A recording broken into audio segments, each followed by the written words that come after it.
예, 반갑습니다.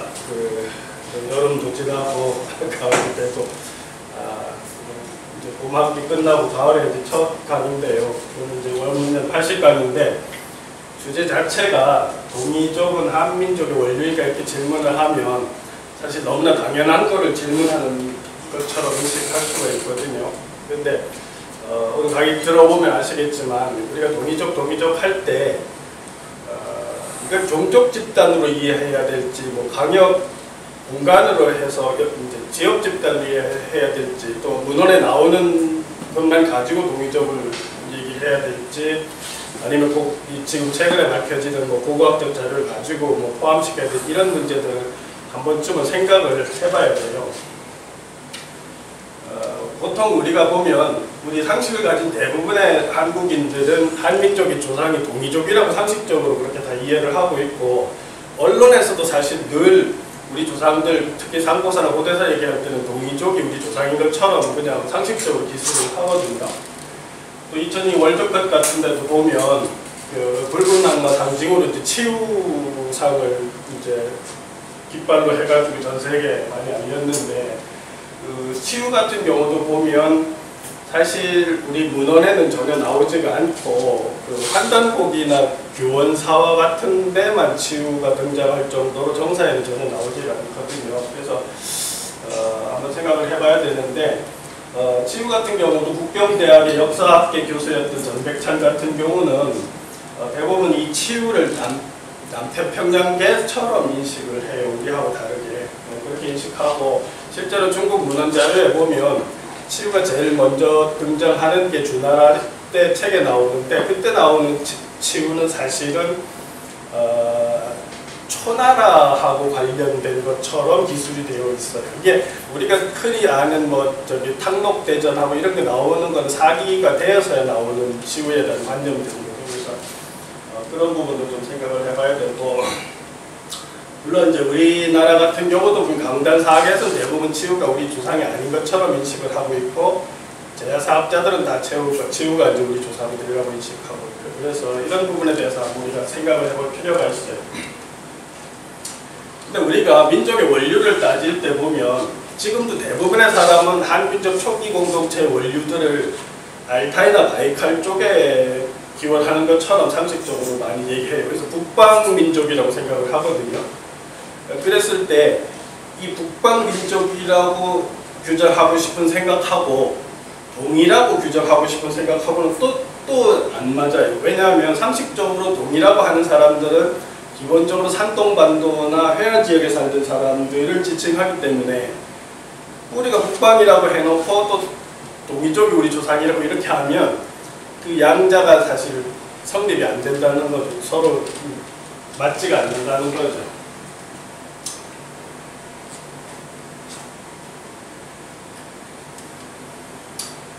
그래서 우리가 지금 한민족의 뿌리를 얘기할 때 사실 제일 기본적으로 우리 상고사에서 제하에서 많이 읽고 있는, 또 관심을 가지고 있는 책임 환단곡이나 구도지를 보면 대부분 민족의 고향이 중국 서북 쪽에 있는 파미리 고원하고 천산 주변인 것처럼 다 기술이 되어 있어요. 기본적으로 기술이 되어 있는데, 지금도 중국 지도에 보면 이 천산을 한탱그리산으로 표기가 되어 있거든요. 그러면 한탱그리산은 사실 그대로 한탱그리산 이렇게 하면 한단산이 되는 거예요. 우리가 지금 한단곡이라는 책이 어쩌면 천산하고 연결된 그런 지명하고 지금 연결되는 것처럼 이해할 수도 있는 건데, 어쨌든 두 책에서도 보면 기본적으로 천산이나 파미르 고원에서 출발해서 동쪽으로 이동했다, 이런 관점을 가지고 있어요. 근데 우리가 지금 좀 전에도 말했지만 알타이하고 바이칼 호수가 어디냐 하면, 지금 알타이 산맥하고 바이칼 호수가 이쪽 지역인데, 지금 많은 사람들이 알타이하고 바이칼 호수를 민족의 고향이라고 생각하고 지금도 답사 여행을 참 많이 가요. 보면 신문에 이런 데 보면 바이칼 호수가 민족의 고향이라고 생각해서 많이 답사를 가는데, 과연 이제 그걸 어떻게 인식해야 될지 사실 한번 생각해 볼 필요가 있다는 거죠. 왜냐하면 적어도 최근에 밝혀진 이 요서 지역의 요하 문명하고 홍산 문화를 인식을 하면 여기에 상당히 발달된 신석기 문화가 있는 상태고, 동시대 이쪽에는 여기보다 더 발달된 어떤 신석기 문화가 아직은 적어도 안 나온 상태거든요. 그런데도 단군 신화를 보면 환웅 세력은 어디선가 이주해 왔는데, 이주해 올 때 만약에 홍산문화 지역이 있고 이쪽에서 이주해 왔다고 하면 현실적으로 좀 모순이 생긴다는 거죠. 그래서 그런 부분도 한번 생각해 볼 필요가 있다는 거죠.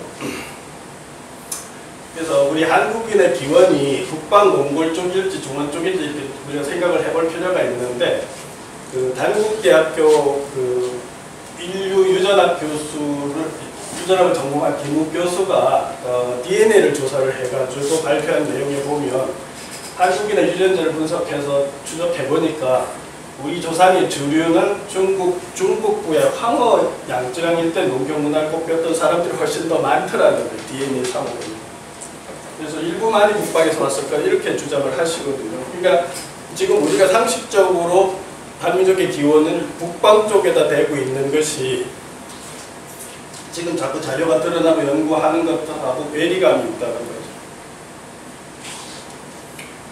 그래서 지금 이 도표 같은 경우는 그 영국의 생물학자가 만든 도표인데, 유라시아 전체 사람들의 그 DNA를 추적을 했어요.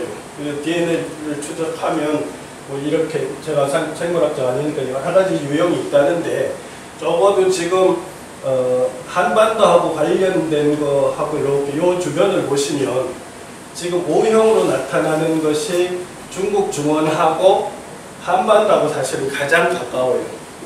그렇죠. 지금 유전학적으로 DNA가 가장 가깝고, 북방 초원에 지금 보라색이 많이 있는데 보라색 유전자가 우리도 일부가 있는 거죠. 그렇죠. 그러니까 전체적으로 보면 영국 사람이 지금 조사한 내용으로 봐도 한민족의 DNA적인 뿌리가 중원 지역이 3분의 2가 되면 북방에서는 뭐 4분의 3이다 북방에 4분의 1 정도뿐이 안 된다는 거죠. 그러니까 우리가 북방 쪽에다가 민족의 뿌리를 두려고 하는 의식은 굉장히 강하지만, 지금 유전학적으로 봤을 때 아까 김욱 교수 주장이나 지금 영국 학자의 주장이라고 봤을 때 사실은 중원 지역하고 더 가깝다는 거예요.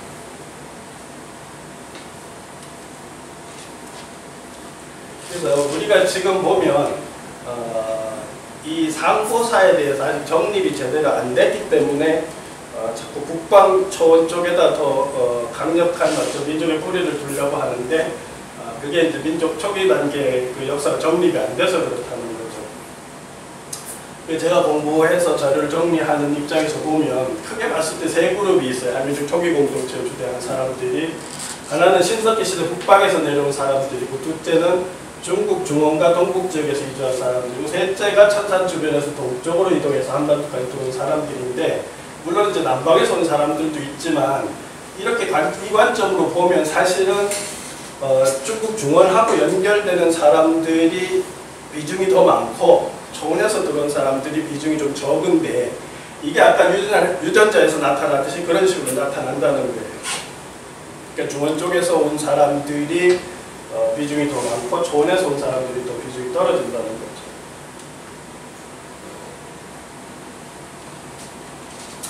지금 우리가 동이족을 우리 조상으로 얘기할 때, 언론이나 일반 학자들도 대충 얘기할 때 대체로 보면 종족적인 기원을 고려하지 않고 지역적인 걸 가지고 개념으로 동의를 쓰기 때문에 이제 그런 문제가 생기는데, 지금 보면 홍산 문화의 주체가 누구냐를 두고도 논쟁 중인데, 이 홍산 문화 같은 경우도 동이족 문화라는 표현을 많이 써요, 일반적으로. 그 이덕일 교수 같은 경우도 보면 무아량 유적에서 나온 그 유적이 동이족 유적을 밝혀졌다 이런 식으로 이제 그냥 홍산 문화를 동이족 이렇게 쓴단 말이에요. 근데 뒤에서 얘기하지만 문헌학적으로 봤을 때는 분명히 홍산 문화는 산동 지역하고 해야 지역을 동이족으로 지칭을 하는데, 그거보다 훨씬 빠른 홍산 문화 지역까지도 지금 동이족이라고 그냥 일반적으로 지칭하고 있다는 거죠, 제 말은. 그러니까 이게 동이족이라는 개념이 지역적으로 쓰는 개념하고 종족적으로 쓰는 개념하고 좀 구별해서 좀 써줘야 되는데, 너무 그냥 섞어서 쓰니까 종족적으로는 이게 안 맞는다는 말이에요, 제 말은. 그걸 지금 오늘 전체적으로 살펴보려고 하는 거죠. 그 중국 교수 같은 경우도 보면 그 홍산 문화에서 화쪽 문화를 이어진 문화가 동이족 토착민의 문화로서 동방 고대 문화의 발산지인 세계 문명의 잠시 문화로 할 수 있다 이런 표현을 하는데 어쨌든 초기 단계의 홍산 문화를 자꾸 동이족이라는 표현을 많이 쓰더라는 거죠. 중국 학계에서도 처음에 어떻게 했냐면 홍산 문화가 처음에 발굴된 초기에는 그 주도 세력이 동이족이나 예맥족이라고 사실은 발표를 했다가 점점 더 많은 자료가 나오면서 황제 문화로 지금 바꾸고 있는 단계고 지금은 황제 문화라고 거의 굳힌 단계예요. 이게 동이족 문화라고 했다가 황제 문화라고 바꿨다는 거죠.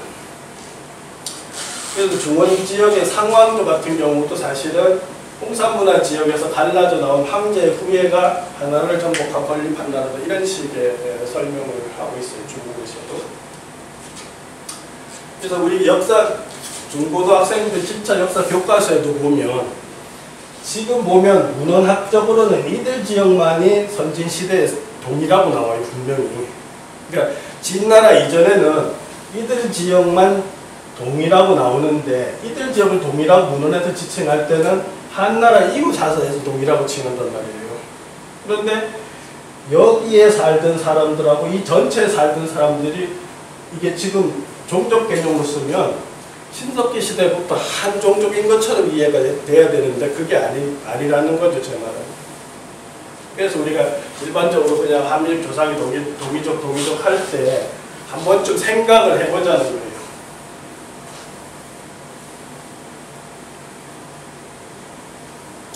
그래서 이 전체를 동이족 관점으로 보는 이 지도는 잘못됐다는 거죠. 왜냐하면 그렇게 보면 종족적 개념은 아닐 가능성이 높다는 거예요. 이때 말하는 동의는 동일한 종족적 계보를 가진 사람들을 가리키는 것이 분명히 아닐 거라는 거죠. 왜냐하면 신석기 이후의 정독기까지 이렇게 쭉 보면 이들 지역의 문화 양태라든지 언어 양태라든지 이게 유골학적이라든지 DNA적이라든지 이게 하나로 나오는 게 아니거든요. 분명히. 그럼 이들 전체를 그냥 동이족이라는 식으로 사용하면 그 개념 전달이 잘 안 된다는 거죠. 그냥 동쪽에 사는 사람들이라고 하는 지역성으로는 되는데 그러면 종족적으로 우리 조상들의 뿌리를 추적할 때는 그렇게 쓰면 안 된다는 거죠.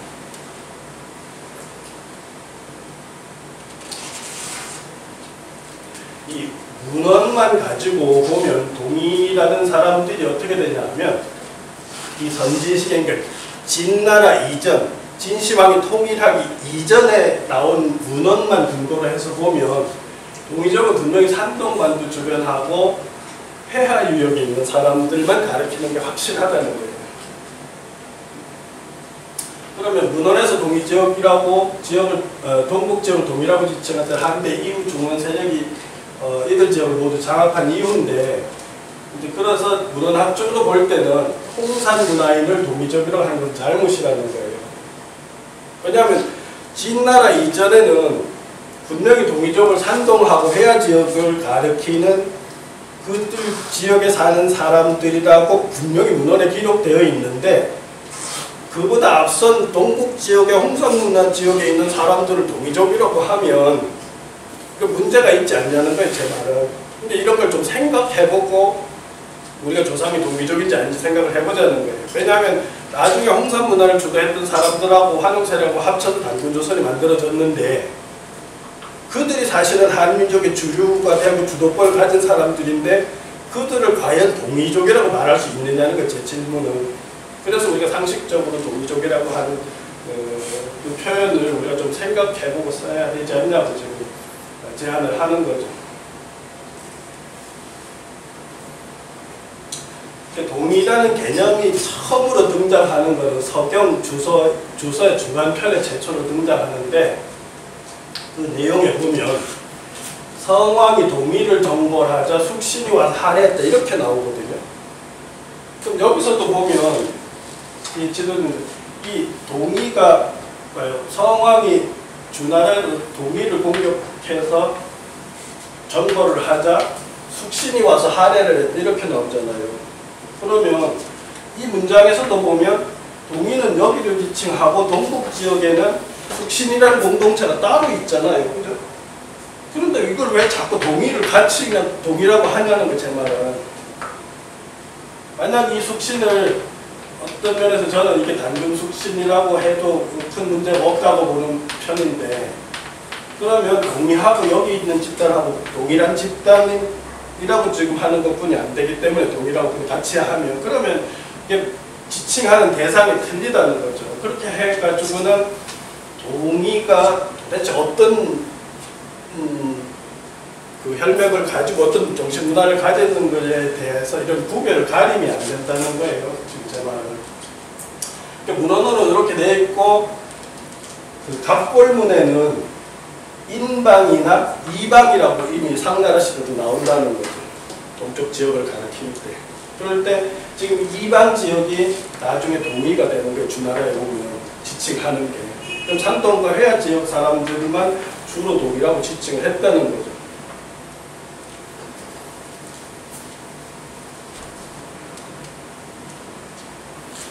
그러니까 결국은 주나라 초기 동의와 고조선은 분명히 다르지 않는 거예요. 그 당시 분명히 동국제의 고조선이라는 정치체가 있었잖아요. 그럼 분명히 주나라에서 동의라고 지칭하는 산동과 회화 사람들인데, 같은 시기에 있었던 동국지역의 고조선은, 적어도 단군조선은 같이 동의라고 칭하면 벌써 지칭하는 대상이 틀리잖아요. 저는 그게 문제가 있다는 거예요. 같은 시기에 고조선은 어디 있어야 하는데 동국지역에 있단 말이죠. 그러니까 그럼 동국방에는 하나라, 은나라와 대응하는 시기에 이미 숙신이라는 정치 공동체가 있었던 게 문헌에 나오고, 주나라 초기부터 조선의 정치체가 분명히 있었는데, 이 조선이 동국, 여기 지도가 있을 거예요. 봐요. 이쪽에 숙신으로 지칭하는 정치 공동체가 있고, 지금 산동하고 해야 지역을 분명히 선진시기에 동이라고 지칭하고 있다는 거예요.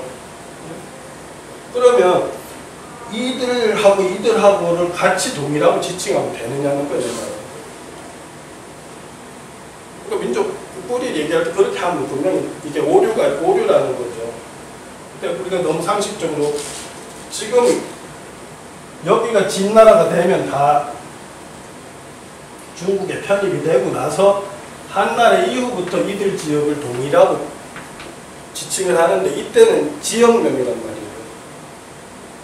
동이라는 게 몇 때는 어느 정도 종족명인 게 있어요. 왜냐하면 동이 문화가 있고, 이 사람들이 소호 금천실에서 세토템을 가지고 갑골문 이전에 무슨 뭐 글자를 만들고 그 대문구 문화로 해서 토기 문화를 만들고 하는 그런 사람들을 지칭하던 명칭을 동시대에 분명히 동이라는 집단이 따로 있고 고조선 집단이 따로 있는데도 이걸 동일하게 지칭하면 안 된다는 거예요.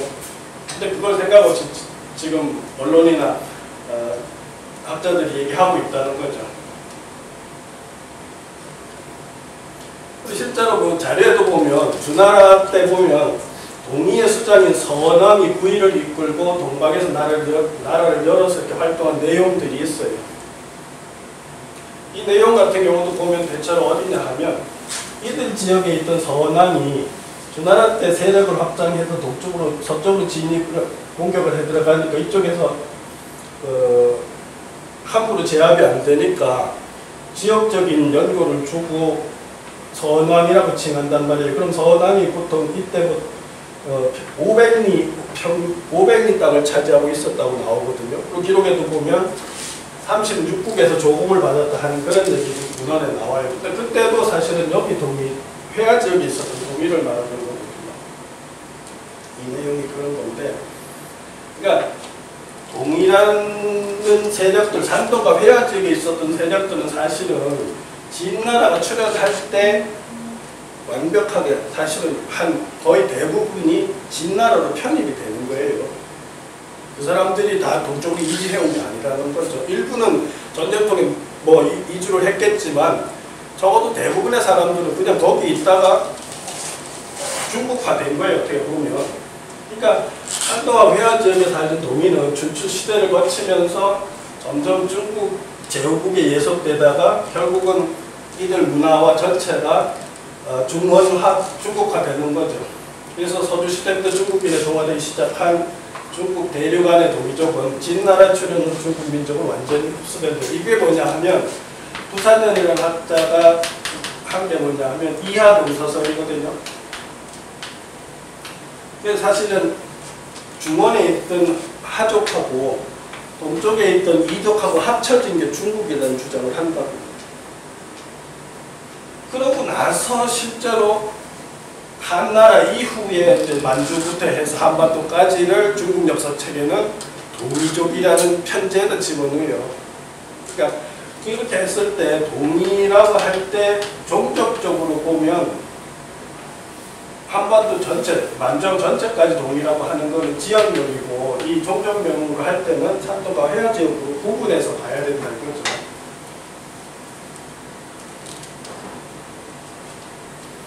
근데 중국 학자들도 광의로 얘기하는 학자들도 몇 사람이 있어요.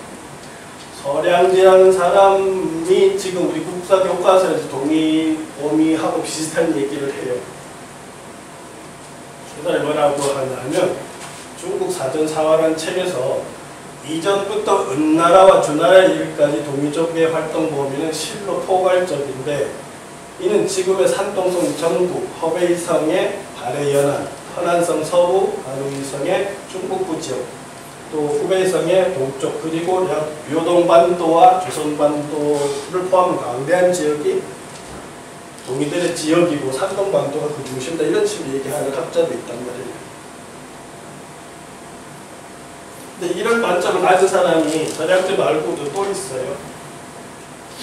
좀 전에 말했던 부산인 같은 경우 이하동서설을 주장하는데 이 사람은 뭐냐, 그는 좁은 의미의 동이는 산동반도부터 하위 해하강 유역에 거주하던 이와 융종을 가리키는데 넓은 의미에서 보면 갈해, 황해를 둘러싼 황하, 려호, 대동강 등이 분포되어 살던 종족을 말하는 이렇게 말합니다. 제가 이때 양쪽을 소개하는 이유가 쉽게 말하면 그런 거예요. 지금 동이족이라고 할 때 종족으로 들어갔을 때 가장 우두머리 집단을 지금 상식적으로 생각하는 게 새 토템을 가진 사람들이에요.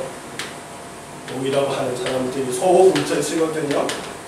그러면 우리 조상들을 동이라고 할 때 이게 어떤 문제가 생기냐 하면 우리는 분명히 단군 신화를 건국 신화로 보면 한웅이 가졌던 종교관을 하고 그 다음에 곰 토템 부족하고 호랑이 토템이 주류잖아요.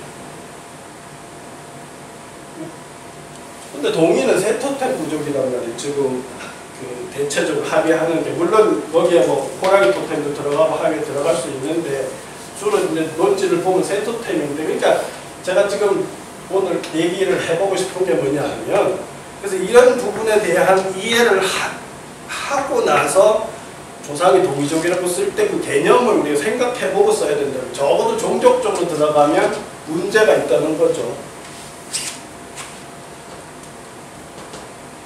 그 양관이라는 사람은 고사변에서 또 허신이라는 시대기원에서 말하고 있는데 양관 같은 경우도 보면 현존은 은나라 사람과 동이의 조상신은 이게 세토템이거든요. 산나라가.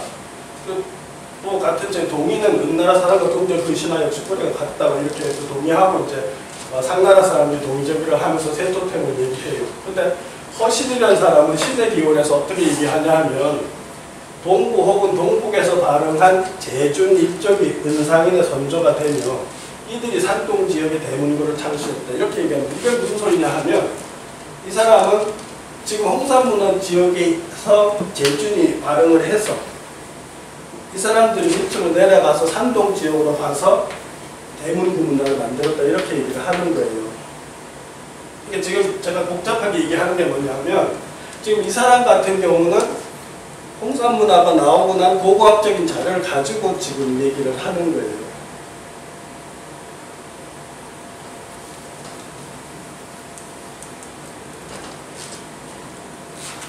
그래서 작은 결론으로 보면 문헌상으로만 보면 동이와 고조선은 별개인 거예요. 분명히 제가 말할 수 있는 건 뭐냐면 왜냐하면 고조선이 적어도 만주 지역에 있을 때 분명히 문헌상으로는 산동지역하고 해화지역만을 지칭하는 게 동이 개념이었으니까 호주선하고 분명히 당연히 별개잖아요. 근데 이걸 별개인데 왜 자꾸 우리 조상들을 얘기할 때 우리가 동이족의 후예인 것처럼 언론에서도 그냥 상식적으로 쓰고 학자들도 상식적으로 쓰냐는 게 제가 지금 문제를 제기하는 거예요. 그래서 문헌상으로만 하면 동이는 결코 북경 동북 쪽에 있는 난하를 포함하고 대등하를 비롯한 나라 상류가 지역에 있었다고 생각하는 단군조선하고 직접적 관련은 없는 거예요. 적어도 문헌학적으로 들어가면 그거는 문제를 삼아야 된다는 거죠. 제가. 그 다음에 또 생각을 해보면 중국 학자들도 지금 몇 사람이 광의로 했을 때는 산동에서 포함해서 북경, 만주, 대동강, 한반도 전체를 동이라고 하는 사람들도 있잖아요. 광의로 동이를 이해하는 사람들은 그 동의 토템을 지금 새 토템 쪽을 강조하고 있다는 거예요. 그러면서 상나라하고 연결시킨다.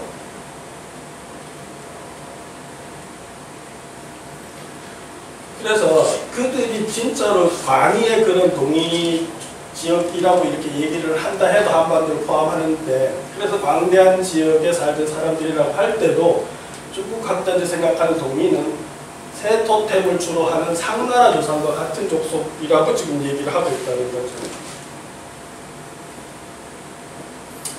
그러면 이 주장을 받아들이면 요선 지역에 있었다고 판단되는 단군조선은 상나라와 같은 혈맥과 문화에 속하는 사람들이 되는데, 근데 실제로 보면 천신신앙을 가진 한웅이나 곰토템이나 가진 웅녀족이나 이 사람들을 동이라고 할 수는 없다는 것도 생각합니다. 그러니까 광역으로 했을 때도, 그러니까 지금 광역으로 했을 때 세토템 얘기를 하면 이게 지금 어떤 것 때문에 지금 합의되려고 하냐 하면 홍산문화 지역에서도 세토템 지역이 나와요. 그런 자료들이 나와요, 사실은. 근데 이 사람들이 내려가서 상나라도 만들고 상나라 이전에 대문구 문화도 만들었다고 얘기를 하는 거예요. 이런 차원에서는 설명 구조가 되고 설명이 돼요. 근데 제가 그럼에도 또 다시 문제 제기를 하는 거는 새 토템을 가진 이 사람들하고 건국신화에 나오는 단군이나 웅녀나 호랑이 토템하고는 다르지 않냐는 거예요. 그러니까 다른데 이걸 자꾸 그냥 동의적으로 포괄해서 민족의 주상을 얘기하면 개념에 문제가 분명히 있다는 거고 개념을 지금 잘못 사용하고 있다는 거죠. 그러니까 적어도 그렇게 쓰려면 동일한 개념에 대해서 합의된 어떤 개념을 설정한 다음에 써야 된다는 거예요.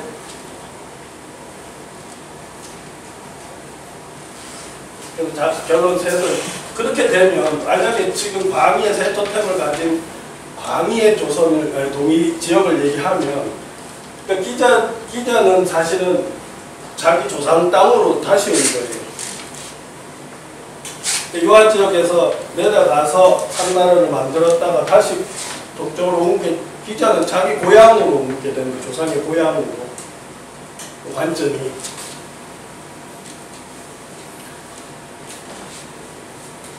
이렇게 되면 사실은 기자가 조선으로 왔다고 하는 것도 사실은 고향 땅으로 다시 온 것처럼 이야기가 되는데 그렇게 했을 때도 문제가 된다는 거예요. 제가 보면.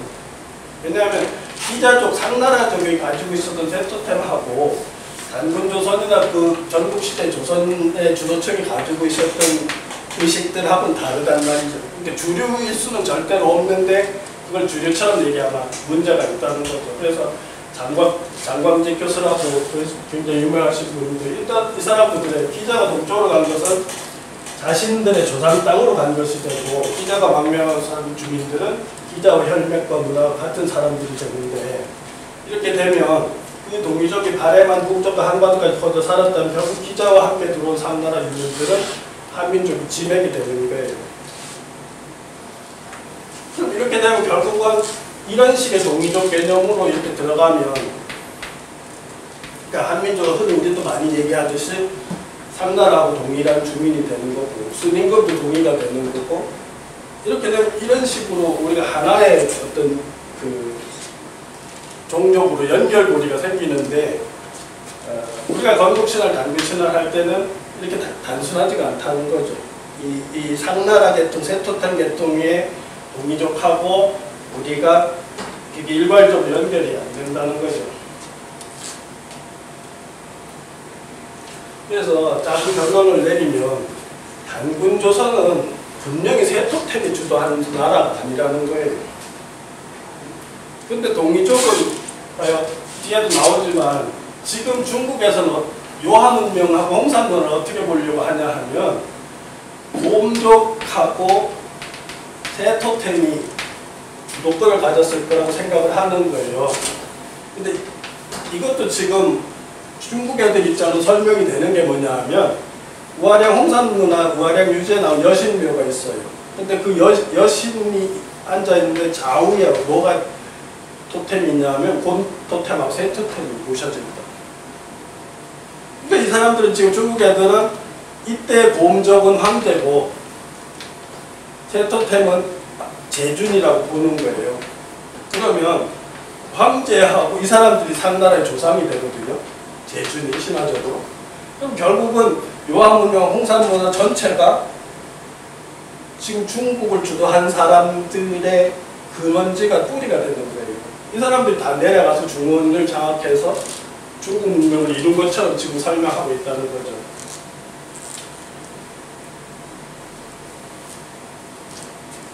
그래서 어쨌든 제가 말하고 싶은 거는 건국신화, 단군신화에서 분명히 환웅하고 곰족하고 호랑이족이 주도권을 가지고 단군조선 천년을 이루었는데 여기에는 세토템이 안 들어간다는 거예요. 그렇다면 한민족의 조상으로서 동이족이라고 하는 거는 적어도 종족적, 문화적으로 봤을 때는 문제가 있다는 게 지금 제가 말씀을 드리고 싶은 거예요.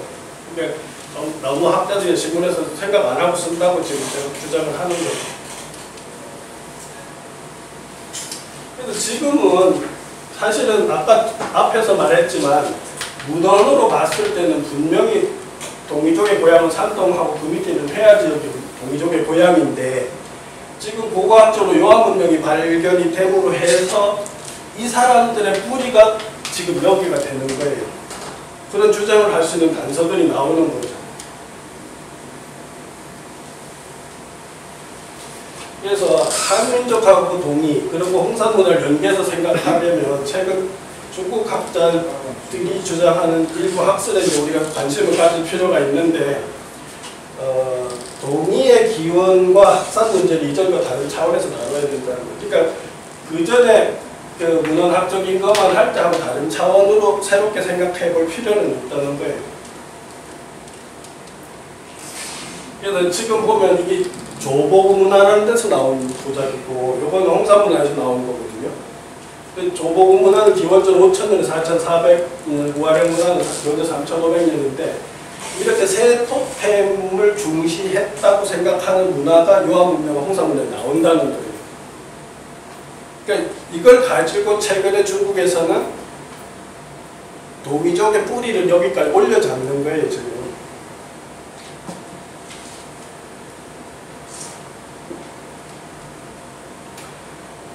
그리고 지금 요한문명에서 가장 많이 나오는 것 중 하나가 지금 옥으로 만든 이렇게 소리개가 많이 나와요, 독수리가.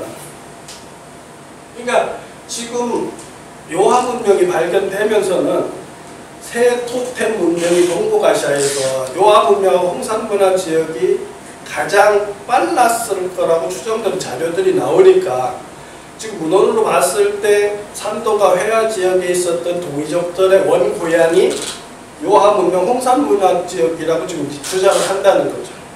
그 논리도 맞을 가능성이 있다는 거예요. 그것까지 인정을 해도 제 입장은 뭐냐 하면 이 새 토템하고 한민족이 주류인 공공세력이나 곰토템이나 호랑이 토템하고는 다르지 않냐는 거예요. 그런데 왜 우리의 조상이 동이족이라는 것처럼 너무 그렇게 당연시 쓰냐는 게 지금 제가 문제를 제기하는 거예요. 그러니까 최근에 어떤 학자가 내용을 알고 봤는데 신문에 소개되는 것만 봤는데 뭐라고 얘기를 하시냐 하면 이 옥기들을 가지고 이 옥기가 환웅의 토템이다 이렇게 주장을 하는 거예요. 환웅의 토템. 근데 제가 그전에 여러 강의에서 얘기했지만 우리 한민족 초기 신앙인 단군조선 때 가지고 있었던 신앙은 칠성신앙이거든요. 칠성신앙하고 뱀, 구렁이 토템하고 연결이 돼 있지 이 새 토템하고 연결이 안 돼 있거든요. 그런 차원에서 쉽게 받아들이기 힘든 거죠. 그런데 홍산 문화 우화량 지역 여신묘 아까 말했잖아요. 이게 이제 지금 중국 사람들이 이걸 가지고 곰과 새 가지고 그러니까 지금 중국 사람들이 원래 황하 문명을 자기네 문명이라고 했다가 이거보다 빠른 게 장강 지역에서 천년 빠른 문화가 나왔어요. 그리고 지금 유화 문명이 더 빨리 나왔거든요. 그러니까 지금은 최근에는 이 동북 지역에 있는 유화 문화하고 홍산 문화가 자기네 문화의 뿌리의 근원이라고 지금 주장하는데 홍산 우화량에서 나온 지금 여신묘에서 나온 곰과 새 두 가지 다를 곰은 황제 문화라고 주장을 하는 거고 새는 제주를 해서 상나라의 문화라고 하는 거예요. 그러면 유화 문명 전체가 그러니까 만주 전체가 지금 중국을 주도하는 핵심 세력들의 고향이 되는 거예요. 지금 그렇게 주장을 하는 거예요. 지금 중국에서.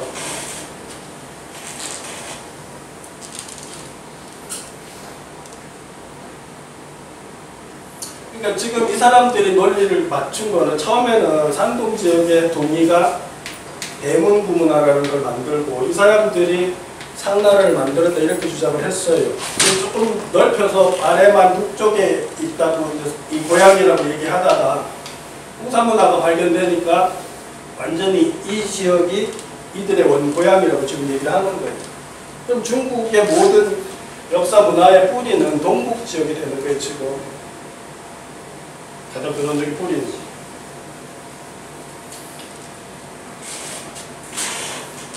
그래서 지금 이들 문화에서 봐요. 지금 우화량에서 나온 곰하고 새 토템이 나왔는데 그게 뭐냐면 우화량 문화가 지금 그 여신묘가 여신전에 모셔오는 토템으로서 곰과 새가 나왔기 때문에 그게 연합 토템이라고 생각해서 그 주도권을 곰 쪽하고 새 토템 쪽이 가지고 있었다고 생각을 하는데 그 두 세력이 하나는 황제가 돼서 이렇게 내려오고 이쪽으로 내려가고 하나는 이렇게 내려와서 동이족이 됐다는 거예요. 지금 그렇게 해서 황제하고 동이족하고 만나서 이게 이하동서설이 되는 거예요. 그러니까 이쪽 황제족하고 동이족이 만나서 중국의 지금의 하화족이 됐다는 이런 식의 논리를 갖는다는 거예요. 지금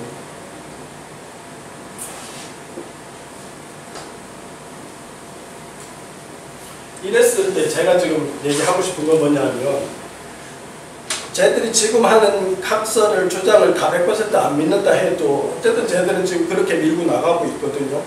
그리고 그렇게 나름대로 근거가 있고 그랬을 때 그걸 그냥 받아들이면 우리하고 차별성이 안 나는 문제가 생겨요. 그렇잖아요. 그럼 여기서 출발해서 내려가도 동이족하고 전체 동이족이 하나면 결국은 중국하고 우리가 하나가 되는 그런 차원이 되잖아요. 그러니까 지금 우리가 논리 개발하는데 지금 중국이 지금 개발해놓은 이 논리하고 이렇게 보면 뭔가 좀 동의에 대한 정립도 정확하게 정리를 해서 개념 정리를 해가지고 다시 써야 된다는 거죠. 이 홍산 사람들이 밑으로 내려가는 원인은 제가 가끔 얘기하지만 이 기후 문제 때문에 그런 거예요. 실제로 홍산 문화, 유화 문명이 발전할 때 유화 문명이 시작해서 홍산 문화까지 오는 이 과정에서 지금 현재보다 온도가 3도에서 4도 높았다는 게 정설이거든요. 근데 그렇게 해서 사실은 지리 환경적으로 이 요서 지역, 만주 지역이 상당히 살기 좋은 땅이었기 때문에 인구가 원성하고 문화가 원성한 거예요. 신석기는. 그게 이제 이 문화로 해서 홍산 문화가 원성했는데 기원전 3000년경이 되면 온도가 뚝 떨어진단 말이에요. 이때 뚝 떨어질 때 첫째 지금의 상황에서는 내려오는 집단이 누구냐고 황제 집단인 거예요. 지금 중국 쪽 주장으로 하면. 그러면 이때 동쪽으로 또 같이 한 갈래가 내려온 사람들이 산동 지역으로 나와서 사실 대문구 문화라는 걸 만들게 되는데 이 사람들이 동족이거든요. 그러니까 황제족이든 동이족이든 두 사람들의 두 집단의 고향이 지금 요 홍산 문화라고 좀 주장하는 거예요, 이 사람들이. 실제로 이제 상황 전개되는 걸 보면 기원전 3000년경에 집단 이주를 할 수 있는 정황은 분명히 발생했다는 거죠.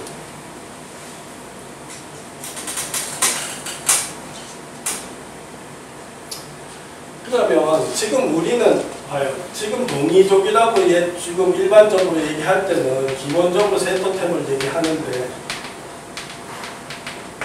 지금 그 후기 홍산 문화를 주도하는 게 곰부족인 것처럼 중국에서도 다 인식을 해요. 그러니까 아까 곰하고 세 토템이 있어도 곰부족이 우세했다는 식으로 지금 얘기를 하고 논문을 쓰고 있단 말이에요. 그러면 후기 홍산 문화를 주도한 곰부족을 우리가 어떻게 받아들여야 될 거냐는 거예요. 왜? 우리는 단군 신화에 웅녀가 나오잖아요. 곰부족이 나오잖아요. 주류로. 그러니까 이걸 어떻게 이해해야 되는 거죠. 그래서 한민족 초기 공동체 관련되었을 확률이 높은 홍산 문화는 사실 새로운 차원으로 접근해야 되고 최근 많은 중국 학자들이 홍산 곰부족이 주도해서 이것이 황제가 남긴 문화라고 지금 주장하고 있기 때문에 이걸 지금 어떻게 해석하고 받아들일까 하는 것을 고민해야 된다는 거죠.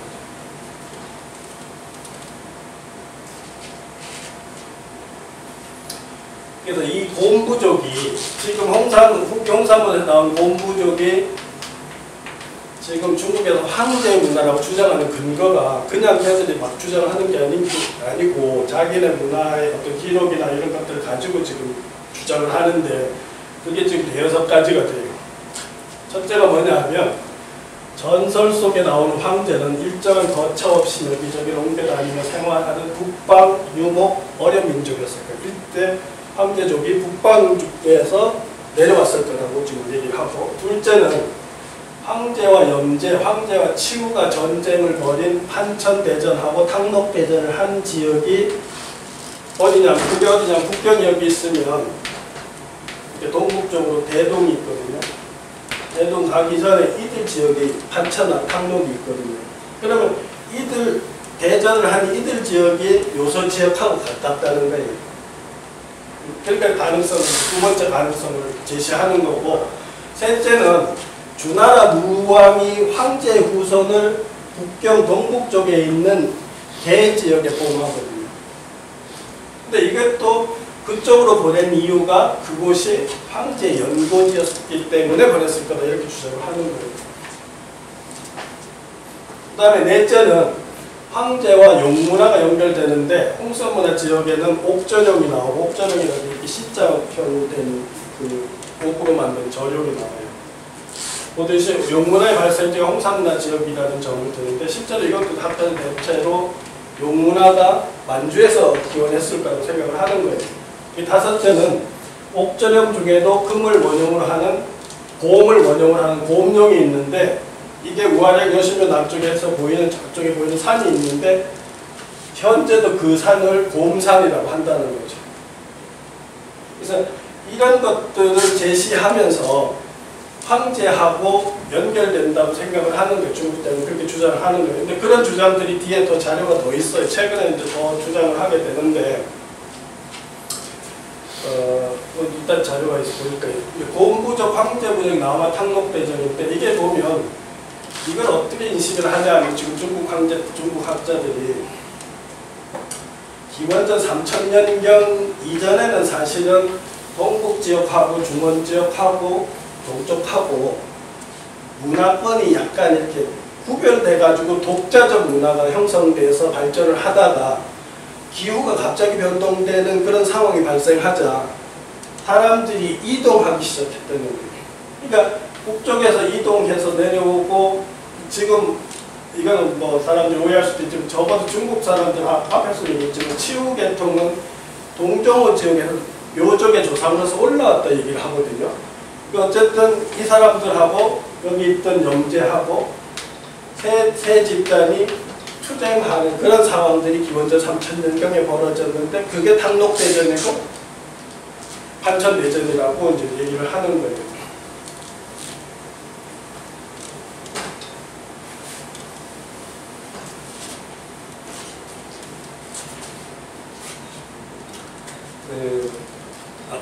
아까 한번 했던 그 국경대 역사 교수였던 전백찬 교수가 황제하고 치유하고 이렇게 투쟁한 걸 어떻게 설명을 하냐 하면 영제 시대 말에 이르면 중국 대륙에서 활동하던 여러 종족이 움직이기 시작해서 인종적 문화적 교류가 강범위한 이때부터 이제 집단 간에 섞이기 시작했다는 거예요. 한 방면에서는 하족이 동남쪽으로 내려오고 다른 방면에서 묘족의 선조들이 서남쪽에서 중원으로 이동해서 이 사람들을 치유라고 보는 거예요. 지금도 묘족들은 자기들 조상들을 지금 그 치유로 하는 거거든요.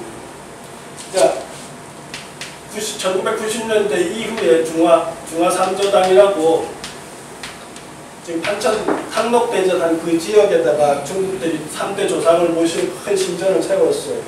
세울 때 이 치유를 세울 때 사실 그 보면 우리가 2002 월드컵 할 때 치유를 우리 조상으로 해서 한 자국도 있지만 묘족 애들이 치유는 우리 조상일 때 하는 그런 강력한 반발이 있었대요.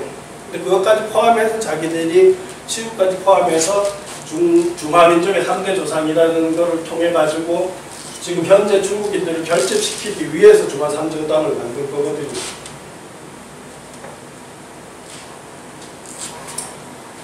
이거는 그냥 지금 저 자료가 있어서 가져왔는데 탕록대전에서 그러니까 기원전 3000년기에 이 세 세력이 투쟁하는 데서 황제계가 이김으로 해서 어떤 결과를 가져왔는가 하는 것을 이제 지금 중국 학자가 서백원이라는 사람이 중국 국방사상사에서 뭐라고 얘기했냐면 황제와 치유 사이 탕록대전과 그 전후의 거대한 건국은 중국 역사상 국가민족 전망과 관계가 있는 가장 큰 일이었으며 세계 역사상으로도 중요한 일이었고 중국 민족과 중국 문화가 현재와 같이 번창할 수 있었던 건 모두 황제의 노력과 불투에 뿌리를 둔다 이렇게 얘기합니다. 그러니까 그 기원전 3000년에 그런 이합집산하는 과정의 투쟁에서 황제계가 주도권을 잡은 것이 현재 중화민족의 근거가 됐다고 얘기를 하는 거예요. 그럼 굉장히 중요한 역사적 사면으로 생각을 하는 거죠. 그러니까 하주무라는 사람도 뭐라고 얘기했냐면 중국에서 탕록지전의 의미는 매우 큰데 탕록 전투에서 황제가 이기지 않았다면 중화민족은 서쪽 총룡으로 이전해서 유목생활을 하고 중국 역사는 치유의 역사가 되었을 것이다. 맞는 얘기거든요. 그러니까 여기서 승부가 났다는 거예요. 만약에 자기들이 졌으면 자기들은 서쪽을 쫓겨가지고 지금 티벳 저는 산골짜기에서 사는 소수민족이 됐을 거라는 거예요. 이 편.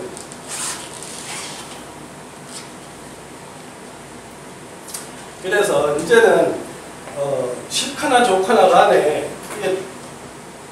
지금 홍산 후교 홍산문화를 주도한 거를 황제계하고 상나라 사람들 조상이라고 지금 중국에는 이미 강력하게 주장하고 있고 그걸 처리할 의지가 없을 거예요. 제가 보면. 그랬을 때 우리가 제 말은 뭐냐면 그 후교 홍산문화에 나오는 봄 토템을 우리가 어떻게 인식해야 될 건가를 고민해 볼 필요가 있다는 거죠. 그래서 후교 홍산문화를 주도한 사람들이 황제계라는 견해를 받아들이면 현재 중국을 건설한 주인공은 바로 후교 홍산문화를 주도했던 곰부족이 되는 거예요.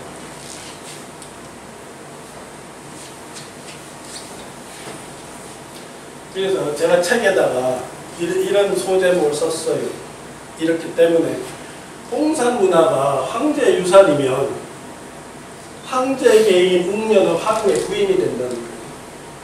그러니까 역사가 홍산문화를 두고 내려간 황제가 내려가서 중원을 장악한 거하고 여기에 잔류했던 웅녀 세력하고 외부에서 온 황후하고 결합해가지고 우리 단군조선이 성립이 됐기 때문에 결국은 후기 홍산문화를 고리로 해서 양 지역이 문화와 혈맥이 섞였을 수도 있다는 것을 인정할 필요가 있다는 거예요, 지금. 그러니까 우리가 지금 아까 처음에 앞에서도 얘기했지만 우리 한국 사람들이 가지고 있는 얘기들 중에 우리들 자꾸 우리의 고향을 북방에다 두려고 한다. 알타이나 바이칼호에다 두려고 해요. 근데 이런 의식들이 일제강점기 때부터 많이 나왔는데 그 심지어 배경이 뭐라고 생각하냐면 우리는 중국 애들하고 색깔이 다르고 정신문화가 다른 애들이다. 다른 집단 애들을 강조하기 위한 거였단 말이에요. 근데 제가 욕을 먹을 수도 있는데 자꾸 이런 얘기를 하는 건 뭐냐면 아까 DNA하고 이런 자료들을 가지고 하는 게 뭐냐면 역사와 문명이라는 거는 사실은 교류하고 이동하고 흐르는 과정에서 자꾸 생기는 거예요. 그러니까 그런 사실을 받아들일 필요가 있다는 거죠.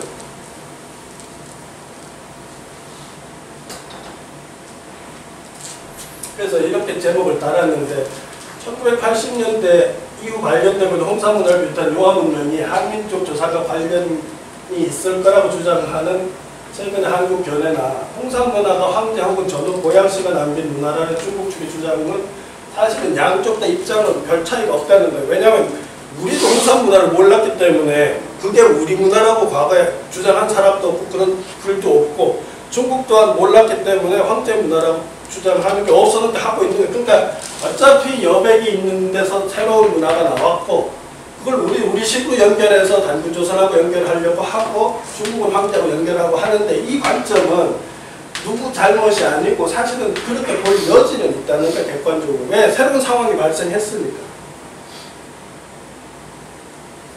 근데 사람들은 지금은 제가 이렇게 얘기하면 대부분 좀 많이 싫어하는 사람들이 많은데 왜 그러냐 하면 홍사문화는 전적으로 만주에 있는 건 우리 건데 이렇게 하고 싶은 거예요. 근데 저쪽에서 주장하는 얘기들도 그냥 마구잡이로 하는 건 아니란 말이에요. 아까도 보여준 다양한 증거들을 가지고 나름대로 연결고를 가지고 주장하는데 사실은 우리가 주장할 수 있는 그 단군 신화뿐이 없을 정도로 우리가 더 약하다는 거예요. 어떤 면에서. 그런데 우리는 심정적으로 우리 거고 싶은 거 가지고 객관적으로 이렇게 모태문화로 생각해보자 하면 싫어한다고. 근데 필요할 일이 아니고 어떤 면에서는 그걸 좀 더 진지하게 생각해볼 필요가 있다는 거죠. 그러니까 우리도 단군 신화를 사실 부정해오다가 홍사문화 지역까지 단군조선으로 인식하기 시작을 했고 또 이렇게 보면 양쪽이 사실 어떻게 보면 비장파장한 상황이라는 거예요. 중국 학자들이 아까 5가지 황제 문화라고 홍사문화하고 황제 문화는 5가지, 그러니까 6가지 앞에서 제시했잖아요. 그거 말고도 제가 자료를 보면 그건 더 제가 책을 수시안에서 환웅을 쓸 때 그 자료를 중국 자료를 가지고 거기서 옮겨온 건데 그 이후에도 보면은 이런 2가지 가지고 또 주장을 해요. 왜냐면 레이강전이라는 교수가 뭐라고 얘기하냐면 황제 문화의 부호가 새겨진 돌판을 홍사문에 위치해서 발견했다는 거예요. 그러니까 황제 문화의 부호라고 생각하는 돌판이 발견이 됐다는 거죠. 근데 이 사람이 이걸 가지고 이 지역에서 능원 지역에서 발견됐는데 연구를 해가지고 논문을 발표하기를 이 유물이 황제 토템인 신성한 거북죽 자라 천원을 그린 것이라는 결론을 내렸고 그는 이 자라가 중국의 국어 전국시대에 쓰여진 국어라는 책이 있어요. 그 책에 황제 성씨는 희씨인데 이 사람들의 출자가 자라다가 이 천룡 이게 자라다고 하는 기록이 있어요. 그러니까 황제 토템이 자라일 것, 자라라고 하는 토템이 있는데 아까는 곰이라고 했잖아요. 그죠? 주로 곰 가지고 했는데 중국 문헌의 국어에 황제 성씨가 희씨인데 이 사람들이 자라를 토템으로 했다는 기록이 있는데 그게 홍사문화 지역에서 또 발견이 됐다는 거, 이 사람은. 그게 뭐냐면 요거예요. 지금 요 바에 보면 이렇게 해서 지금 거북이 여기 자라 머리를 해놨거든요.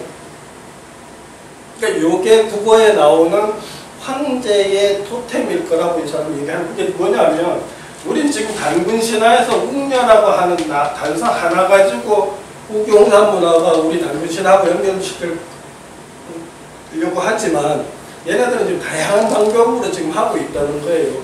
그러니까 이런 거북도 사실은 홍산문화 이전부터 요한문에서 많이 나오거든요. 요구로 나오는 게 이러이러한 것들이 또한 황제계하고 연결된다고 지금 중국에서 주장을 하는 거예요.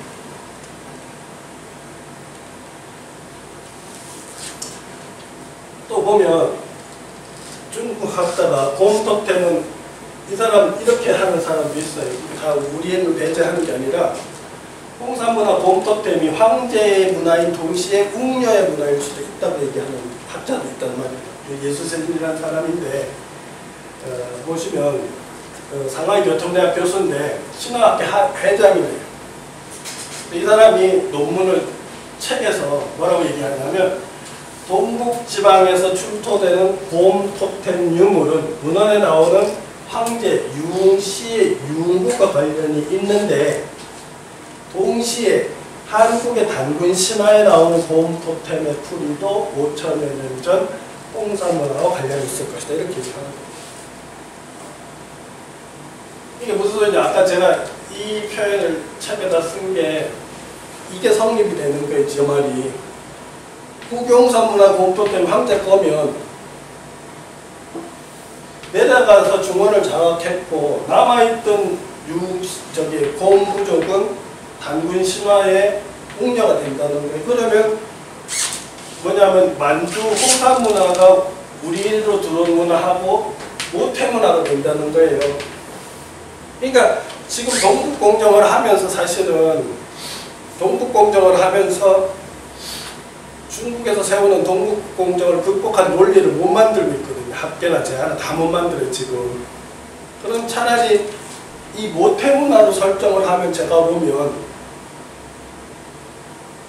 그게 극복할 수 있는 논리가 나온단 말이에요. 왜냐하면 내려간 쪽은 니네가 들어가서 중원을 장악해서 중화문명의 시조가 돼가지고 활동을 해서 이렇게 번성했지만 남아있던 사람들하고 한웅 세력하고 뽑아서 단군조선을 만들고 그 사람들이 한반도까지 들어왔다가 이곳까지 넘어갔다 이렇게 주장할 수 있다는 거죠. 그럼 만주에 남아있던 역사는 니네 역사가 되는 게 아니고 단군조선 이후는 우리 역사가 된다는 거예요. 내 말은. 그런 논리로 하면 동북공정이 차라리 극복할 수 있는 논리가 된다는 거예요. 다른 방식으로 지금 극복할 논리를 개발 못하고 있거든요. 좀 제가 아는 한은.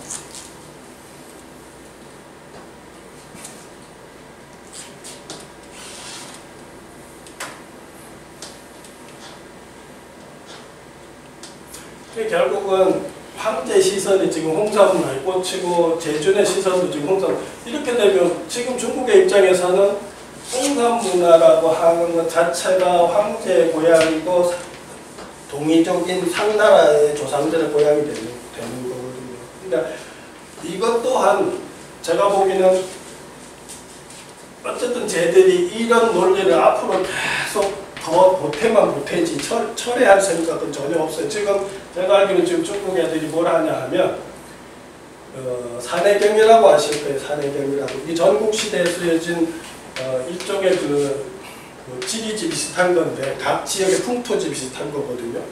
거기 보면 신화적 사고들이 굉장히 많이 기록이 되어 있어요. 근데 그거하고 홍산문화에서 나오는 그 유물들하고 연결시키는 작업들을 지금 많이 해요. 그럼 이런 거 자꾸 하면 할수록 쟤네들의 논지는 어떤 면은 자꾸 강화가 되는 거예요.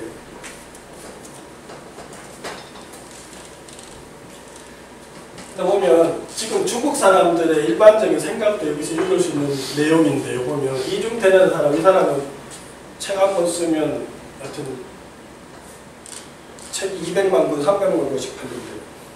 대중역사학자라고 이중태 제일 우리도 번역된 게 있는데 이 사람 책에 보면 중국인들은 황제가 황제 토템이 곰일 거라고 생각하는 사람이 제일 많대요. 그 다음에 아까 말한 천원자라일 거라고 생각하는 사람. 그죠? 신상군. 그 다음에 사람 얼굴에 뱀의 몸을 가졌다고 생각하는 사람이 많은데 사실은 이 세 가지 다가 요한문명과 홍산문에서 나오는 토템들이에요. 지금 현재. 그러니까 지금 사람들은 홍산문화가 황제의 문화나 제준의 문화라고 주장하면 감정적으로 욕을 한다. 우리 한국 사람들은.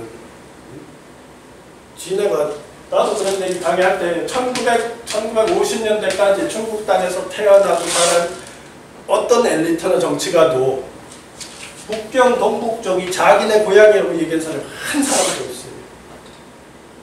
그러는데 난데없이 홍산문화가 발굴되니까 자기네 민족의 가장 뿌리인 황제와 제준의 고향이 여기다 이렇게 지금 주장을 하는 거예요. 그랬다고 해서 지금 막 우리 한국 사람들은, 한국 제안하는 한국 사람들의 상당수는 저 새끼들 1950 그때까지 한마디도 안 하던 새끼들이 자기네 땅이라고 한다고 지금 감정적으로 그걸 잘못됐다고 얘기하는데, 얘들이 그냥 감정적으로 하는 게 아니고 이렇게 논지 개발을 하고 있다는 거예요. 자료 가지고 신화 보조 가지고. 근데 그거는 어떻게 보면 나는 아까도 한번 얘기했지만 우리가 단군 신화를 거부하다가 사실 단군 신화를 적당히 인정하는 데까지도 한지도 얼마 안 돼. 역사적 현실일 거라고. 근데 단군의 영역이 대동강이라고 하는 게 사실 일제강점기 때까지 오는 많은 생각들이 대동강 묘이고, 거기서 벗어나 처음에는 요동으로 확장이 됐다가 요소로 나간 지도 100년도 안 된다고 지금. 근데 우리도 지금 홍산문화가 나오면서 거기 곰토템 부족이 주도했다고 하니까 거기를 단군 조선으로 연결시키려고 한단 말이에요. 근데 우리는 차라리 지금 중국 애들처럼 다양하게 지금 연결할 수 있는 단서가 없어요. 거꾸로. 어떤 면에서는. 그럼 중국 애들이 이걸 포기하겠냐고. 홍산문화가 자기네 거를 포기하겠냐고. 자기네들이 어쨌든 갖다 끌어다 붙일 게 많은데.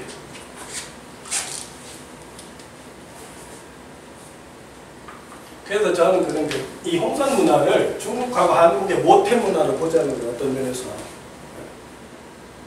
모태 문화로 보고 내려간 놈들하고 돌아서 도는 거 하고, 이걸 교류와 흐름을 해서 역으로 움직인 동선으로 봐가지고 중국하고 일면에서는 교집합적인 게 있고 또 일면은 독자성이 있다고 보자는 거예요. 왜? 우리는 여기서 갈라지면서도 독자성이 있죠. 우리는 북방에서 좋은 문화가 있거든요.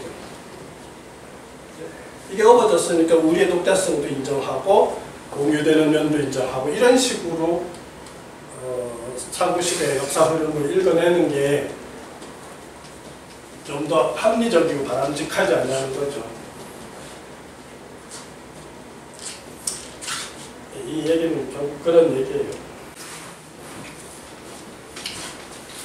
일단 오늘 뭐 강의 제목이 동이족 한민족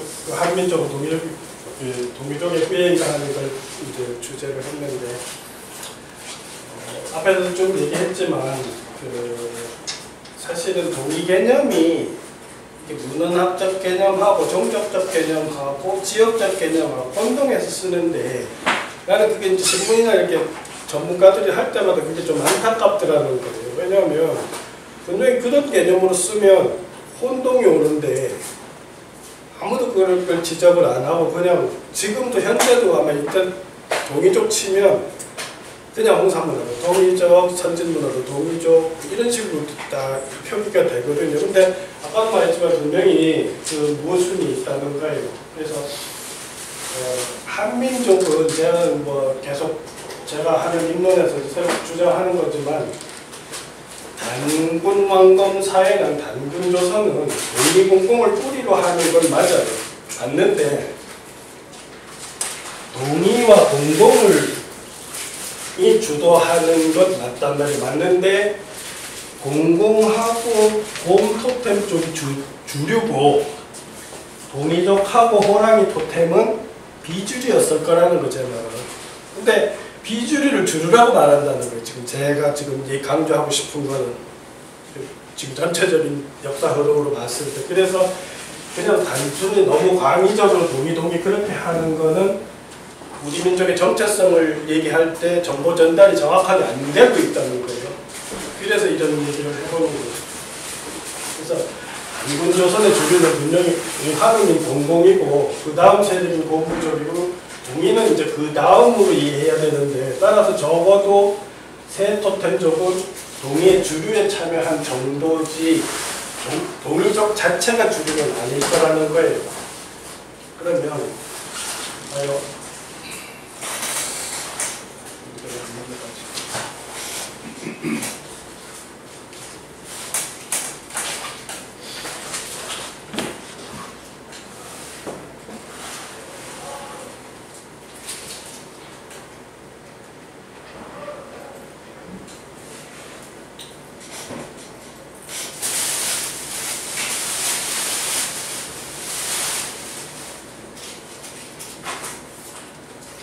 넘어가요. 넘어갔습니다.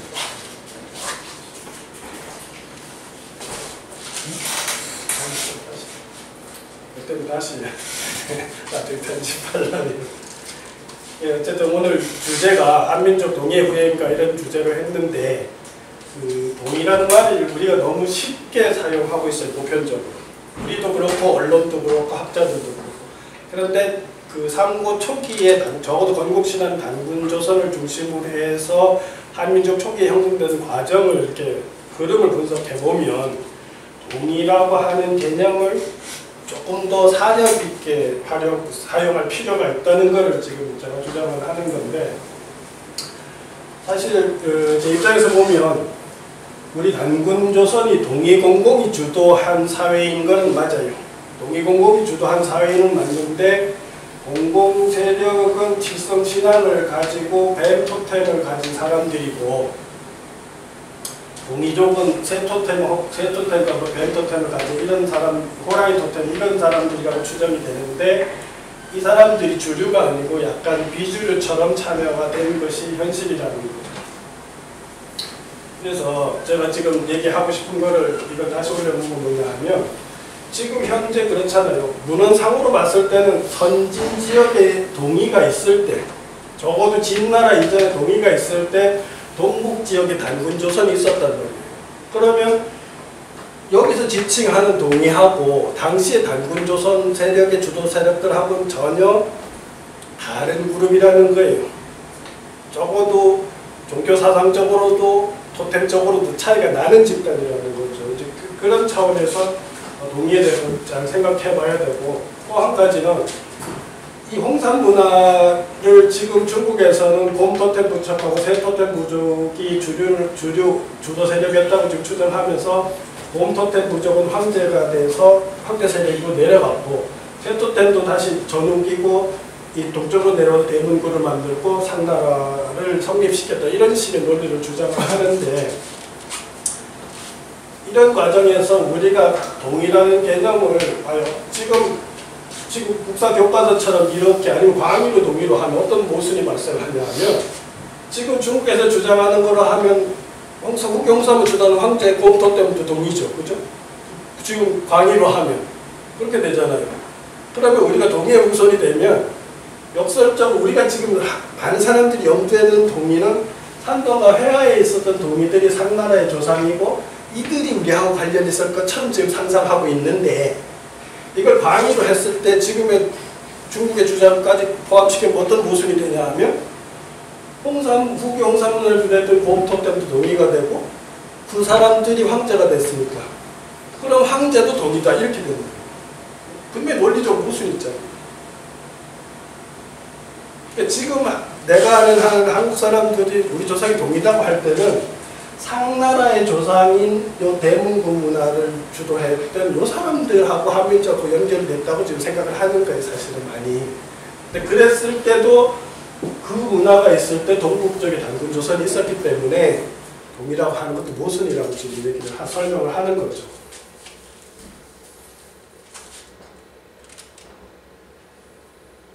그래서 제가 단군조선이 동이공공 세력이 주도했다고 얘기하는 그 단서를 지금 얘기하는 게, 이거 다음 쪽에서 보여드리는데, 이거는 삼국유사 광명사 구충탁조에 나오는 얘기고요. 지금 그 이병도가 삼국사기를 각주하면서 이런 내용이 있어요. 이거는 원문인데, 두의 통전에는 그 선전 본시 진한의 종족인데 그 나라가 백제, 고구려 두 나라 동남쪽에 있으며라고 한 삼국사기의 원문이에요. 이것은 이병도가 여기 나오는 진한을 각주하기를 뭐라고 해놨냐 하면, 신라가 진안의 후예인 것처럼 말하는 것은 양서 이래에 오전을 승습한 것이다. 그러니까 양나라 역사책에서 나온 얘기를 갖다 뺏겼었는데 그때부터 잘못됐다 이거예요. 신구양 당서에는 분명히 신라는 변안의 후예라고 하겠다 이렇게 했어요. 뭐예요? 지금 이병도는 신라를 진안이라 한 건 잘못됐다고 하고 있는 거예요. 삼국사에 각조하고 있는 거예요. 그런데 분명히 신당서 부당서 원문에 가면 이렇게 나와 있어요. 신라국 본 변안지 묘예라. 신라 변안 묘예라. 이렇게 나와 있어요. 우리도 다 지금 혼돈스럽잖아요. 그죠? 우리는 국사 시간에 분명히 신라는 진안이라고 배웠어요. 다양한 변안이고. 그렇게 배웠잖아요. 근데 지금 이병도는 아니라는 거예요. 신라가 진안이라 하는 양서일에 오전이고 신당서 부당서 보니까 변안이라 했다 이렇게 나와 있어요. 근데 이 부분에 대해서도 내가 자주 얘기하지만 한국 학자 누구도 사실 제대로 해명을 못하고 있는 게 지금 현실이에요. 이병도가 이걸 각주천하고 서울대에서 아마 이병도 제자분들이 이걸 가지고 해명한 논문을 발표 안 한 거로 알고 있어요.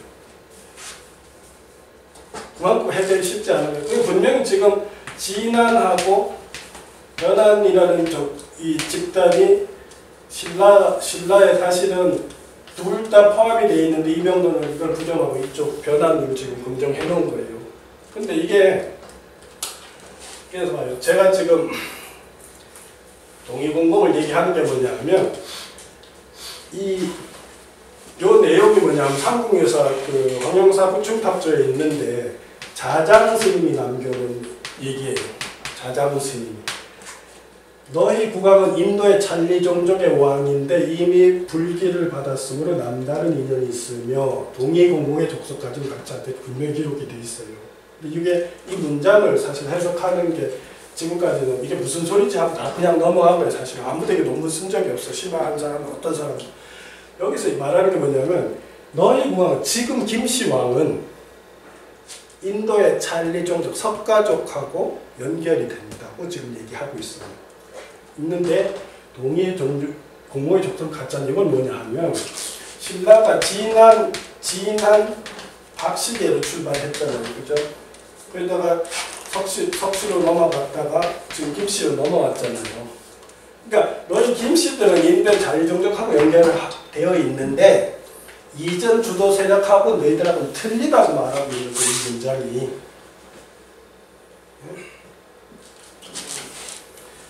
강기르는 사람이 서울대 국어 교수였었는데 고대사 비교문학 연구에서 전기 박시계는 신라 지배층의 퉁구서고 신라 김씨계는 중국 계통 언어라고 이렇게 언어도 갈라놨던 거예요. 뭐냐면 집단이 다른 거예요. 주도 세력들이 달랐던 거예요. 언어 문화가 다른. 실제로 김씨가 주도하면서부터 여기 고초고분이 쓰고 금문화가 들어오고 이런 게 확 바뀌거든요. 이런 게 다 사실은 종족 집단이 주도권이 바뀌면서 문화가 바뀌는 거죠. 그래서 그럼 이 공공이라는 사람이 어떤 사람이냐 하면 공공이라는 사람들은 제 수자령을 본 환웅에 보면 자료를 엄청나게 지금 찾아놨는데 그 처음에 680쪽을 썼었거든요. 자료가 실제로 신화자료, 역사자료에 엄청나게 많은 사람이에요. 이게 무슨 소리냐면 우리한테는 낯설지만 중국에서 역사적으로 문화적으로 낯선 세력이 아니라는 거죠. 대표적으로 사기 본기에 나오는 얘기를 보면 삼묘가 강의 형주에서 여러 차례 난을 일으켰는데 수는 순수를 마치고 돌아와서 요에게 공공을 유령으로 유배시켜서 국정을 교화하게 하고 그렇게 나왔어요. 공공 여기 있어 지금 중국 중원에 유령으로 유배를 보내라고 나와 있다고요. 삼묘는 사이산을 쫓아서 소용을 교화하고 여기 이 문장을 봐도 동의를 잘못 쓰면 안 된다는 게 나와요. 돈을 멀리 우상으로 추방해서 동의를 교화하게 나오잖아요. 같은 문장에 북경 지역으로 공공을 쫓아보내면서는 국적을 교화하라고 나오고 곤을 동쪽으로 보내서는 동의를 교화하라고 나오잖아요. 그러면 무슨 소리냐면 이 동쪽 지역이 동의의 공간이면 이쪽은 북쪽의 공간이라는 거예요. 이쪽이 북쪽 공간이라 이쪽이 그렇게 인식하고 있었다는 거예요. 사기를 쓸 때도. 그러니까 우리가 아까 시간에도 그랬잖아요. 주나라가 동이를 공격해서 정벌을 하니까 숙신이 와서 할애했다 이렇게 나온다 했잖아요. 근데 왜 이 동이 자꾸 이쪽이 동인데 여기 있었던 정치 공동체를 자꾸 동이라고 하냐는 거예요. 너무 쉽게. 여기를 동이라고 중국에서 문헌에서 한 건 한대 이후에 동이라고 한 거예요. 그러니까 우리가 동이족이라고 하면 민족이잖아요. 그죠? 어떤 혈맥이나 문화를 얘기하는 건데 그냥 한대 이후 이쪽을 동이라고 할 땐 지역 명칭했다는 거예요. 공간을 말한 공간을. 근데 그걸 공간을 말한 거를 우리 동이족에 비해서 이렇게 말하면 안 된다는 거였잖아요. 그럼에도 불구하고 사람들은 너무 동의하고 쉽게 쓰고 있으니까 제가 이 강의 이런 자리를 이렇게 마련하는 거예요. 사람들한테 함께 이렇게 생각을 해보자고.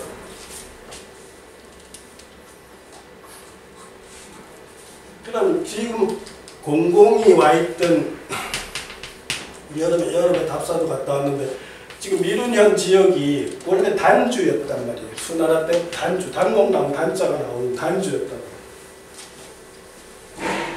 사기 오제번개도 나오고 상서에도 나오고 당나라 뜻은 괄지지에 뭐라고 나오냐 하면 옛날에 공성이 단주 연락현지령이 있고 전해적에는 순위 공공을 유주로 유배시켜 그가 이성에 살았다고 한다. 이렇게 돼 있잖아요. 사기의 내용을 당나라 괄지지에서 그대로 인용하고 있잖아요. 실제로 왔다고 지금 하고 있잖아요. 근데 그 공공성을 국경대 역사학에서 발굴도 했단 말이에요, 지금. 근데 이게 내명 일통제와 순천부지도 나오는데 미룬현지에도 보면 그 내용이 그대로 나와요. 전설에 하면 신석시대 후기에 이르러서 순위 공공을 유등으로 유배를 보냈는데 공공이 미룬을 갖춘 남쪽에 공공성을 짓고 살았다 이렇게 나오고 그렇게 해서 뭐 쭉 이거는 중요하지 않고 이제 단주가 설치된 얘기가 나오는데 실제로 현장에 우리가 올 여름에 답사를 우리 팀들 갔다 왔잖아요. 그래서 여기 이 산에 갔었는데 지금 요 지역쯤에 성타가 남아 있거든요. 지금 이제 물에 잠겼어요. 지금 제가 처음에 답사 갔을 때 그 입간판이 있었어요. 거기에 보면 그 지역의 공공성이로서 입간판이 써 있는데 여기 자체가 북경대학에서 해놓은 거예요. 입간판 자체가. 그러니까 문헌적으로도 사실이고 지금 발굴에서도 지금 확인하고 있고 하는 데가 지금 운봉산 밑에 공공성이 있었다는 거예요. 근데 이 앞에 흐르는 강이 조선하였다는 거죠. 이것도 우리가 처음에 답사 갈 때인데 이거 백단촌 여기 박달촌민위원회 촌당 지부 이렇게 돼 있는데 동네 백단 만점도 있잖아요. 뭐냐면 이 동네 이름 자체가 박달이었단 말이에요. 그런데 그것만 지금 그래서 봐요. 미룬현 공공구상 앞으로 흐르는 강이 조선하였는데 지금 봐요. 공공이 이쪽 미룬현으로 와서 그 앞에는 성을 짓고 살았는데 그 앞에 흐르는 게 조선하였고 이 동쪽에 백단산이 있었어요. 실제로 박달산도 있어요. 그 뒤에 자료가 있어요. 그러면 이게 지금 그냥 추정으로 하는 게 아니라 송나라의 무경청묘라고 하는 책하고 왕기공 행정록이라는데 분명히 기록으로 남아있다는 거예요. 조선하라고. 그렇게 했는데 지금 현재 여기 조하라고 돼 있어요. 보시면 조하라고 돼 있는데 이게 뭐 조수간만 할 때 그 조자도 맞고 이 선만 뺀 거예요. 사실은 조하라고 하면서. 근데 이게 언제까지 있었냐면 명나라 때까지 기록상으로 있었던 게 자료가 있어요. 그럼 청나라 때 와서 조하로 바꾼 거예요. 그럼 적어도 기록상으로도 송나라에서부터 원나라 때까지 혹은 명나라 때까지 미룬현 공공성 앞에 흐르는 게 조선하였단 말이에요. 그러면 기록은 없지만 그 이전부터 조선하였을 가능성이 더 높은 거예요. 그렇잖아요.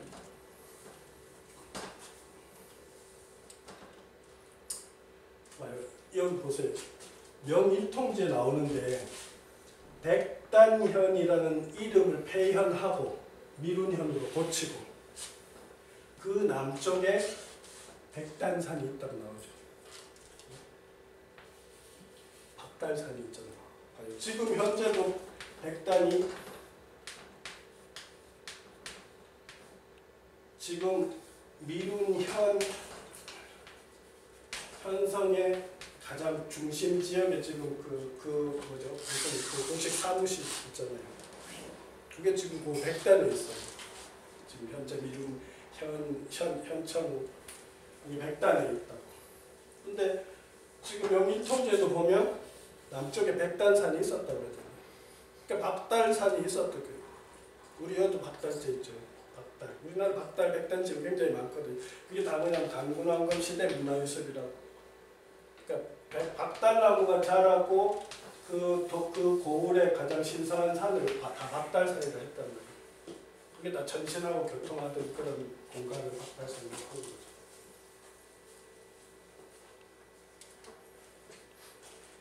이건 뭐 더 할 필요는 없을 거예요. 이 자료에 실제로 무경청력 내용에 이런 자료가 있다는 말이 실제로 살아있다는 거죠.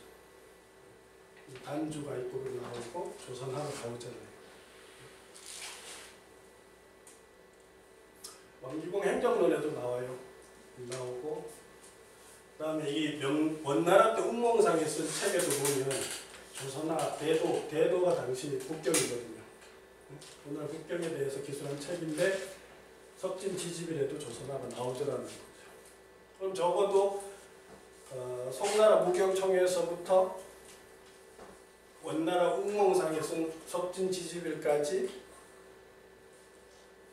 공공성 앞으로 흐르던 강이 조선하였던 게 지금 기록에 나오죠. 그 다음에 그 동쪽 산이 박달산이라는 게 기록에 나오죠. 지금 미룬 현청이 있는 데가 현재 지명이 박달이, 백달이. 아까 제 사진 있는 그 동네에 있거든요. 그럼 조선하가 거기 있으려면 공간적으로 그 지역이 고조선하고 관련이 돼 있을 거 아니에요. 단군왕검 사야하고 관련이 돼 있어야 조선은 그 강이 상당히 크거든요. 근데 우리가 가정할 수 있는 거는 조선 사람들이 대거지로 이주해가 가지고 할 수도 있어요. 가정은 할 수 있어요. 근데 역사적으로 봤을 때 그 가능성보다는 초기부터 이런 과정 때문에 초기부터 있었을 가능성이 있다고 보는 게 더 옳다는 거죠. 그래서 이제 청나라 때 흥정 열화지에 와서 조하로 바뀌는 거예요. 왜냐하면 북경이 이제 중원 세력들, 중원을 장악한 세력들의 수도가 되면서 그 바로 자기네들이 먹는 물이 조선하라는 이게 껄끄러운 거죠. 그 당연히 그럴 거 아니에요. 지금 북경 시민들이 조선하 물 먹거든요. 껄끄러우니까 조하로 바꾼 걸 거라는 거예요. 그러니까 결국은 미준성에는 공공성으로 왔다가 여기가 승덕씨가 열알기에 나오는 그 여름 별장이 있는데요, 청나라. 포탈라궁도 여기 있고 그렇거든요. 이렇게 넘어서 이 세력이 확장되면서 사실은 후경산문화 지역까지 단군조선이 커지고 영역이 확장되면서 여기서 이 요서 지역에서 천여년간 단군왕검 사회가 형성이 됐을 거라고 추정을 하는 거죠. 그렇게 해서 형성됐던 단군조선 여기 1000년 정도 있다가 은나라 무정 8년에 기록상으로 보면 동쪽으로 이동한 게 나와요. 아사다로 들어갔고 그때 이제 동쪽으로 이동했다가 계속 이 한반도는 사실은 기원전 13세기부터 기원전 3세기 전까지 한 1000년 동안은 사실은 단군왕검 사회의 사회였어요. 그래서 근데 주류가 자꾸 이제 에너지가 밀려 내려오면서 충청도에 지인국이 있었다가 그 우거왕 때 그 혼란 있을 때 위만조선이 무너질 때 동쪽으로 산을 넘어온 사람들이 진안 12국이고 중에 사르국이 주도권을 가지고 신라를 형성하고 이 사람들이 진안을 만들었던 거고 나중에 초원에서 들어온 김씨들이 변환을 만들어서 권력을 장악한 게 김씨 세력이라는 거예요.